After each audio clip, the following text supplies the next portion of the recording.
Assalamualaikum warahmatullahi wabarakatuh. Perkenalkan, nama saya Waudi Yusmawati, NIM 4414180022. Baik, di sini saya akan menjelaskan mengenai produksi hormon insulin dari bakteri rekombinan.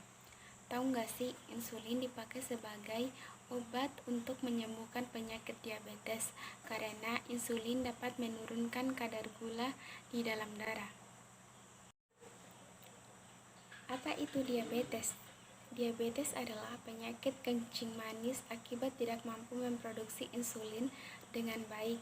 Diabetes ditunjukkan dengan gejala seperti sakit kepala, mata rabun, sering merasakan lelah, dan lemas.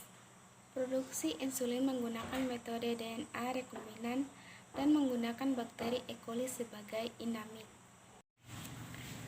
Prinsip dasar rekombinan. Di dalam inti sel manusia terdapat kromosom yang mengandung gen. Salah satunya adalah gen penghasil insulin. Gen tersebut dipotong oleh enzim retriksi endonuklease.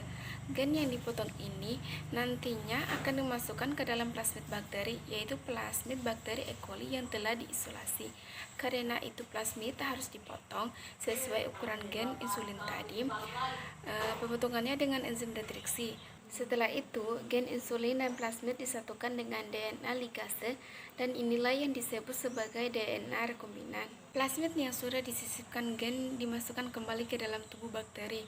Kemudian, bakteri dimasukkan ke dalam fermentor atau tabung fermentasi.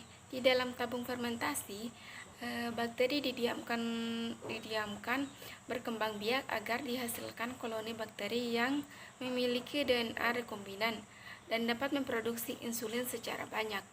Saatnya memanen insulin yang ada di dalam fermentor atau tabung fermentasi. DNA rekombinan merupakan salah satu contoh rekayasa genetik bertujuan untuk menghasilkan produk dengan gen yang kita inginkan. Lanjut pada teknik pembuatan vaksin. Vaksin bekerja dengan cara menyahut sistem kekebalan tubuh untuk melawan infeksi dan mencegah penyakit. Vaksin adalah produk biologi yang dihasilkan dari teknologi canggih dan proses penelitian rumit yang memastikan kualitas dari tiap produk. Lalu bagaimana vaksin ini dibuat? Pertama, produksi. Produksi dimulai dari mengembangbiakan virus suatu bakteri di lab yang di dalamnya berbagai macam parameter harus disesuai seperti suhu, pH, kadar oksigen, kesterilan, dan homogenitas. Faktor sekecil apapun dalam media kultur dapat membahayakan dan menyebabkan keterlambatan produksi, tergantung pada vaksinnya. Kultur sel memakan waktu dari 2 hari hingga 3 bulan. Sejumlah kecil larutan kultur sel pabrik akhirnya dapat menghasilkan jutaan vaksin. Lanjut pada kedua, purifikasi. Mikroorganisme diekstraksi dari lingkungan yang melalui proses disebut purifikasi. Gen dapat menghasilkan zat-zat tidak relevan pada media kultur. Ketiga, inotifikasi. Kemudian virus atau bakteri dinonaktifkan. Itu berarti kemampuan untuk menyebabkan penyakit dihilangkan atau dilemahkan, tapi kemampuannya untuk dapat dideteksi oleh respon imun tubuh tetap dipertahankan. Virus atau bakteri yang tidak aktif disebut valensi vaksinopat formulasi. Vaksin dapat mencakup satu atau beberapa valensi untuk melindungi terhadap satu atau beberapa penyakit dalam satu suntikan yang sama. Setiap valensi harus tetap sepenuhnya efektif tanpa saling mengganggu valensi lainnya. Kombinasi tetap dan sesuai pada vaksin membutuhkan penelitian dan pengembangan ilmiah selama bertahun-tahun untuk sempurna.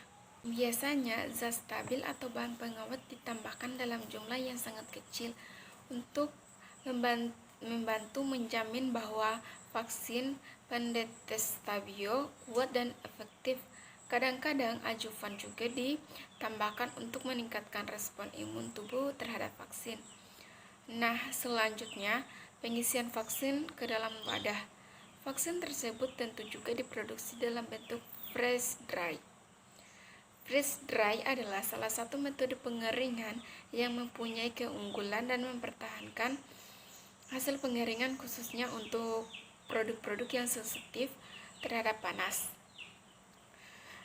Ketika tiba saatnya vaksin diberikan, vaksin tersebut akan dilarutkan dengan penggabungan sediaan yang berbentuk bubuk dengan pengecer atau freeze dry. Vaksin dalam bentuk cair atau freeze dry dan mengencer diperlukan dan kemudian diisikan ke dalam vial atau spuit.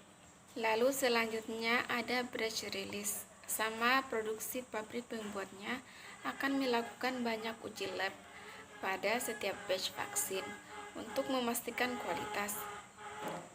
Selain itu, sampel diambil dari setiap batch dan dikirim ke otoritas pabrik, seperti misalnya BPOM di Indonesia untuk diuji.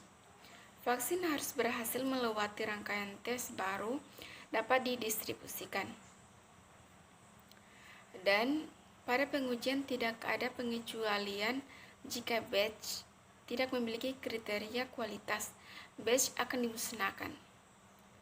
Lalu selanjutnya adalah pengemasan. Setelah pengemasan dan pengiriman vaksin harus disimpan pada suhu 2-80 derajat Celcius. Kalau tidak disimpan dalam 2-80 derajat Celcius, maka vaksin akan rusak. Cold room dengan pengiriman dengan suhu terkontrol dan menggunakan wadah dan pendingin dan kemasan isoternal dapat melindungi vaksin selama dalam perjalanan. Pada produksi vaksin misalnya Sanofi Pasteur, mereka mengikuti tindakan pencegahan ketat dapat disumber proses produksi untuk menafikan kualitas vaksinnya.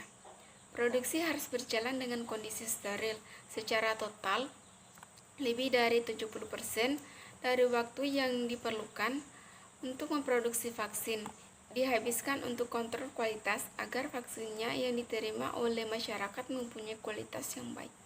Itulah penjelasan dari saya mengenai produksi hormon insulin dari bakteri rekombinan dan teknik pembuatan vaksin. Sekian dari saya. Wabillahi taufiq wal hidayah. Wassalamualaikum warahmatullahi wabarakatuh.